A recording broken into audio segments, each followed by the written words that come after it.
अस्सलामुअलैकुम, welcome back to another vlog. मैं जा रही थी कनाडा, वो भी 3 फ़्लाइट्स लेके। पहली फ़्लाइट मेरी थी फ्लाई दुबई की।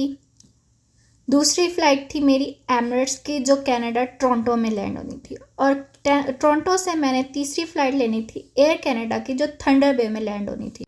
मैं घर में सबसे मिलके तकरीबन 7:30 घर से निकल चुकी थी और मेरे साथ मेरी अम्मी और बहन मुझे एयरपोर्ट पे छोड़ने आए थे। एयरपोर्ट पे वैसे सब कुछ ठीक रहा, बस मुझे बोर्डिंग पास लेते हुए थोड़ा सा मुश्किल हुआ। सिक्योरिटी से मैं आराम से गुजर गई थी और इमिग्रेशन वालों ने मुझसे कुछ ज़्यादा सवाल नहीं किए, बस ये पूछा मैं क्यों जा रही हूँ और मैंने अपनी वीज़ा की एप्लीकेशन कैसे सबमिट करवाई, वो सारा प्रोसेस बताएं, मेरे आइल्स में कितने मार्क्स आए, ये सब कुछ उन्होंने मुझसे पूछा। वैसे मैंने स्पाउस वीज़ा के लिए आइल्स नहीं दिया था, लेकिन जो देना चाहे वो अपनी मर्ज़ी से दे सकता है। इससे रिलेटेड कि स्पाउस ओपन वर्क परमिट पे आप कनाडा कैसे जाएंगे, ये मैं एक और वीडियो बनाऊंगी आपके लिए, लेकिन आपकी रिक्वेस्ट पे। फ़्लाइट में मैं बैठ चुकी थी और बैठने के थोड़ी देर बाद जब मैं कंफर्टेबल हो गई थी तो मैंने ये शूट किया था। मेरी फ़र्स्ट फ़्लाइट थी, पहले मेरे लिए ख़ुद की कंफर्टेबल होना ज़्यादा इम्पोर्टेंट था। ये इनका सारा पम्फलेट था जिसमें इन्होंने सारी गाइडेंस दी हुई थी कि कैसे लेनी है। उसके बाद इन्होंने एक मील दिया था जिसके अंदर ये पानी था, ये कपकेक था और ये बर्गर था। बर्गर के अंदर कुछ फीलिंग सी थी जो मैंने नहीं खाई थी क्योंकि मैं ऑलरेडी बहुत ज़्यादा फुल थी और मैं एक्स्ट्रा फुल नहीं होना चाहती थी। खैर, ये दुबई में लैंड करते हुए की कुछ वीडियो मैंने रिकॉर्ड की हुई थी। मैं ये सारी वीडियो वॉइस ओवर कर रही हूँ।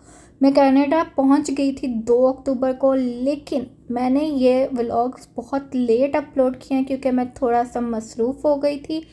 मेरे हस्बैंड कनाडा पहले ही आ चुके थे पिछले साल स्टूडेंट वीज़ा पे।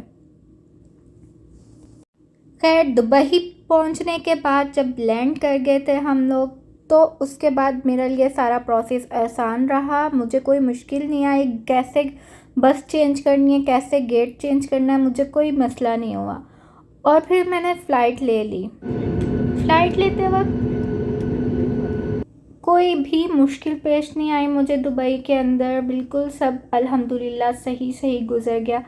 और फ़्लाइट लेने के बाद मुझे ये एहसास हुआ कि फ़्लाई दुबई से ज़्यादा बेस्ट एमिरेट्स की फ़्लाइट थी। वैसे तो फ़्लाइट बेस्ट थी लेकिन सफ़र बहुत ज़्यादा लंबा था। एमिरेट्स वालों ने 3 दफ़ा खाना हम लोगों को दिया। एक फ़र्स्ट टाइम जब बैठने पे जूस वगैरह कॉफ़ी वगैरह ऑफ़र की, और उसके बाद फिर खाना दिया जिसमें पिज़्ज़ा था, और उसके बाद ये मील दिया जिसमें राइस थे वो अपनी मर्ज़ी दे थे, चॉकलेट फ़र्श थी, सैलड था, सैलड बहुत यम्मी था। और उसके बाद इन्होंने सुबह में हमें ब्रेकफास्ट भी दिया जिसमें कॉफ़ी और बिस्किट और केक्स थे। ओवरऑल एमिरेट्स की फ़्लाइट बहुत अच्छी रही, बहुत अच्छा एक्सपीरियंस था।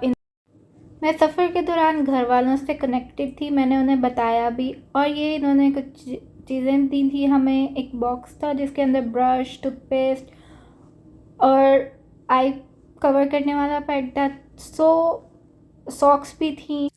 इन्होंने कंफर्टर भी दिया था। ओवरऑल कंफर्टेबल फ़्लाइट थी। मैं पहुंच गई थी टोरंटो पियर्सन एयरपोर्ट।